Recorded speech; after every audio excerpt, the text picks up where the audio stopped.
आज Doubtnut app download करें। Doubtnut पर अपने सभी गणित, रसायन विज्ञान, भौतिक विज्ञान और जीव विज्ञान के डाउट्स का करो सफाया। बस प्रश्न की फोटो खींचो, एक ही प्रश्न को क्रॉप करो और तुरंत वीडियो सोल्यूशन पाओ। अभी डाउनलोड करें। ठीक है, तो सवाल दिया गया कि एक ठोस गोला जिस पर एक समान आवेश वितरित है से एक छोटा गोला चित्रानुसार हटाया गया है, तो हटाए गए स्थान पर विद्युत क्षेत्र क्या होगा, हमसे पूछा गया है। ठीक है बच्चों, और देखिए ध्यान से, आपको जो विकल्प दिए गए हैं वो कुछ इस रूप में दिए गए हैं। ये अ प्रत्येक स्थान पर शून्य होगा, ब अशून्य होगा लेकिन समरूप होगा, स समरूप असमरूप होगा और यह द केवल केंद्र पर शून्य होगा। ये वाली चीज हमसे पूछी गई है। तो ध्यान से देखिए बच्चों, यहाँ पर हम सबसे पहले तो छोटे छोटे से एक पॉइंट मान लेते हैं। जैसे कि मान लेते हैं कि इसका जो हमारा ये ऐसे करके है, तो जो इसका मध्य बिंदु है ना, बड़े वाले गोले का ये वाला मध्य बिंदु जो है वो ये कुछ ये वाला है, और यहाँ से इसकी जो त्रिज्या है वो चीज हमने कुछ भी मान सकते हैं, है ना। तो इसको निकालने के लिए हम लोग क्या करते हैं कि जैसे ही आपने ये वाला जो हिस्सा हटाया है ना, तो इस यहाँ पर हमने एक बिंदु माना। जैसे मान लीजिए यहाँ पर एक बिंदु है P, यहाँ पर एक बिंदु है ये वाला P, है ना। ये P अगर आपको दिखाई दे रहा हो तो मैं थोड़ा सा डार्क कर देता हूँ। ये है P हमारा, ठीक है बच्चों। और ये जो इसका मध्य बिंदु है वो ये है O, ठीक है बच्चों। अगर O से इस P के लिए हम लोग देखें तो ध्यान से देखिए बच्चों, ये क्या हो जाएगा हमारा, हाँ, यहाँ से मान लीजिएगा ये इसकी जो स्थिति है वो है A वेक्टर। ये कितनी है, A वेक्टर, है ना। और यहाँ से इसके जो सेंटर है, ये वाला जो इसका केंद्र है, यहाँ से इसकी जो स्थिति है वो बच्चों मान लीजिए B वेक्टर है। ये कितना है, ये वाला हमने B वेक्टर मान लिया है। तो ये वाली जो स्थिति हो जाएगी ये वाली, है ना, ये वाली क्या हो जाएगी हमारी, ये हो जाएगी R वेक्टर, है ना। और यहाँ से हमें एक चीज पता चलता है कि जो R वेक्टर है वो बराबर क्या है बच्चों, वो बराबर होगा हमारा R वेक्टर जो होगा वो होगा B vector minus A vector. ये वाली चीज हो जाएगी, है ना। अब ध्यान से देखिए बच्चों, इसी के लिए हम लोग यहाँ पर पूरी की पूरी गणना करेंगे। मान लीजिए ये वाला जो बिंदु है, ये वाला Q या O जो भी आप मानना चाहो वो मान सकते हो, ठीक है बच्चों। तो चलिए स्टार्ट करते हैं हमारे इस वाले क्वेश्चन को।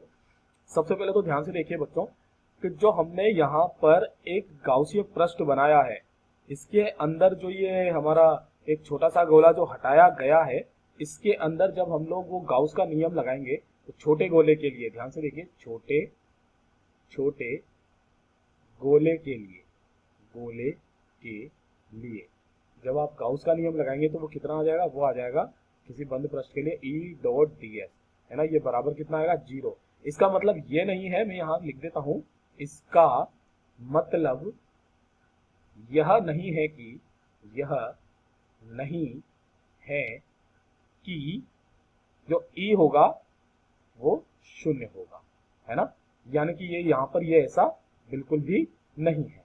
तो फिर क्या है बच्चों इसका मतलब, तो ध्यान से देखिए बच्चों, मान लेते हैं कि यहाँ पर जो भी आपने बिंदु P माना है ना, और जो ये हमने हटाया गया है, इसकी जो हमने आयतन आवेश घनत्व मानते हैं। चलिए मान लेते हैं इसका कुछ एक आयतन आवेश घनत्व भी होगा। माना आयतन आवेश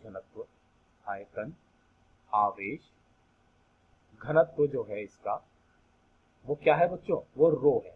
वो कितना है, वो रो है ना। तो ध्यान से देखिए बच्चों, अध्यारोपण के सिद्धांत से, किससे, अध्यारोपण के सिद्धांत से, है ना। ये सिद्धांत से, अध्यारोपण का सिद्धांत हमें क्या कहता है, उसके अध्यारोपण के सिद्धांत से बिंदु P पर जो हमारा विद्युत क्षेत्र होगा, है ना, P पर विद्युत क्षेत्र जो होगा, है ना, वो क्या हो जाएगा, E, है ना। E बराबर वो कितना हो जाएगा, वो हो जाएगा रो बटे इसका जो सूत्र होता है 3 एप्सिलॉन नॉट, है ना। और वो कितना है, B वेक्टर, यहाँ वेक्टर में निकालेंगे, और माइनस के दूसरे के कारण जो होगा रो 3 एप्सिलॉन नॉट, और ये कितना हो जाएगा बच्चा, A वेक्टर, है ना। इतना हो जाएगा। इसका मतलब जो E वेक्टर का मान आएगा कहां पर, P पर, यहाँ पर ये मैं P लिख देता हूं, वो बराबर कितना आएगा, वो बराबर आ जाएगा रो बटे 3 एप्सिलॉन नॉट, और ब्रैकेट में क्या चला जाएगा, B vector minus A vector, है ना। और B vector minus A vector ही क्या है हमारा, R वेक्टर है। तो ध्यान से देखिए, E P वेक्टर जो है हमारे वो कितना आ जाएगा हमारे पास में, रो बटे 3 एप्सिलॉन नॉट, और ये कितना आ जाएगा, R वेक्टर। यहां से हमें ये तो पता चलता है कि E का मान कुछ ना कुछ तो होगा, है ना।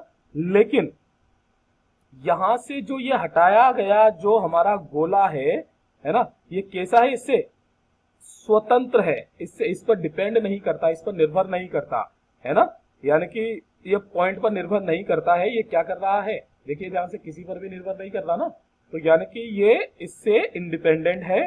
तो इसीलिए हम ये कह सकते हैं कि जो इलेक्ट्रिक फील्ड होगा, जो यानी कि जो हमारा विद्युत क्षेत्र होगा, मैं यहाँ पर लिख देता हूं, तो विद्युत क्षेत्र, है ना, इसका मान कितना आया हमारे पास में, रो बटे 3 एप्सिलॉन नॉट, और ये कितना है, आर वेक्टर, यानी कि इसका मान ये पूरा का पूरा इतना ही रहेगा, ये आवेश वगैरह पर किसी पर निर्भर नहीं कर रहा है ना, यानी कि ये हमेशा हर पॉइंट पर, हर जगह पर यही रहेगा, यानी कि ये कैसा है, ये अशून्य नहीं है, ये अशून्य है पहली चीज, और दूसरा ये वाला जो है हर जगह पर ये समरूप रहेगा, यानी कि ये साथ में क्या रहेगा, समरूप भी रहेगा, हर जगह पर यहाँ का यही रहेगा, बिंदु पर निर्भर नहीं कर रहा है। तो जो हमारा सही विकल्प हो जाएगा वो हो जाएगा अशून्य और समरूप, जो होगा वो हमारा सही जवाब होगा। कक्षा 6 से 12वीं से लेकर नीट, IIT, JEE वो एडवांस के लेवल तक 1 करोड़ से ज्यादा छात्रों का भरोसा। आज ही डाउनलोड करें डाउटनेट ऐप या व्हाट्सएप करें अपने सारे डाउट्स 8400 400 400 पर।